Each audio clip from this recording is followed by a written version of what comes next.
In many countries, fear of vaccination and even rumors about vaccines became a big problem. And you had actually very little of that here in India. Virus के खिलाफ ये लड़ाई जो है ये हम सबकी है। ये वायरस वर्सेस गवर्नमेंट नहीं है, ये लाइफ वर्सेस वायरस की लड़ाई। मैं खुद सारे प्रोटोकॉल पब्लिकली फॉलो करने लगा। फिर मैंने कहा भाई ताली बजाओ, थाली बजाओ, दिया जलाओ। Well, during the pandemic, it was fantastic that the vaccines got invented, and India made a lot of those.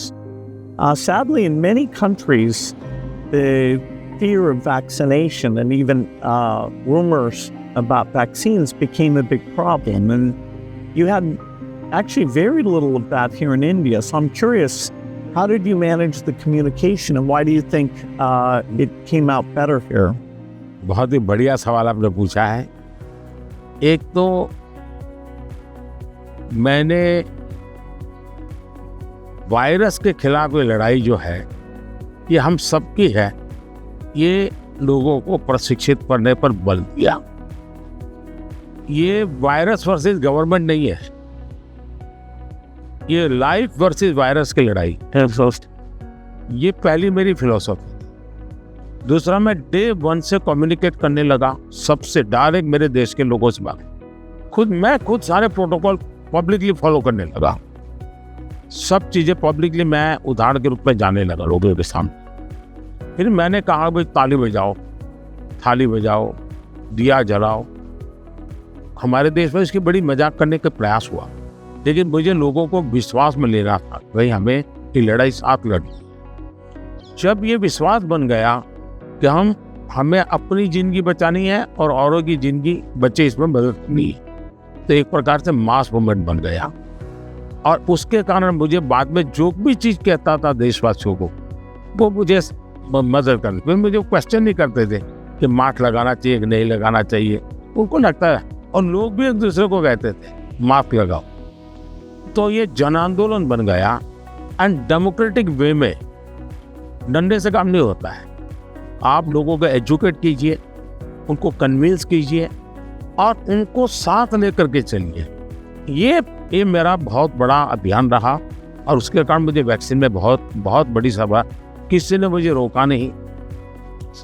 आर्थिक रूप से मुझे बहुत बड़ा बोझ आया क्योंकि मुझे वैक्सीन बनाने में रिसर्च करनी थी। फिर विश्वास दिलाना था यही वैक्सीन चलेगी, कि मैं खुद सबसे पहले वैक्सीन लेने लग गया।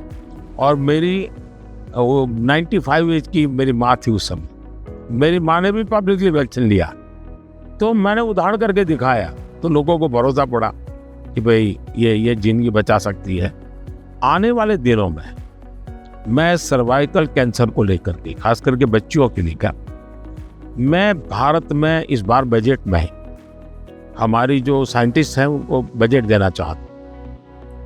और मैं उनको कहना चाहता हूँ इसमें भी आप लोकल रिसर्च कीजिए, वैक्सीन बनाइए और बहुत ही कम पैसों में मैं मेरे देश की सभी बच्चियों का वैक्सीनेशन करूँ और किसी भी बच्ची को कैंसर की संभावना ही न रहे वो स्थिति पैदा करूँ।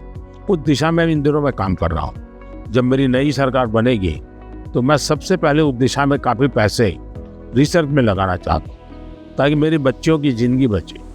मैं एक इंटरेस्टिंग बात बताना चाहता हूँ। सरदार वल्लभ भाई पटेल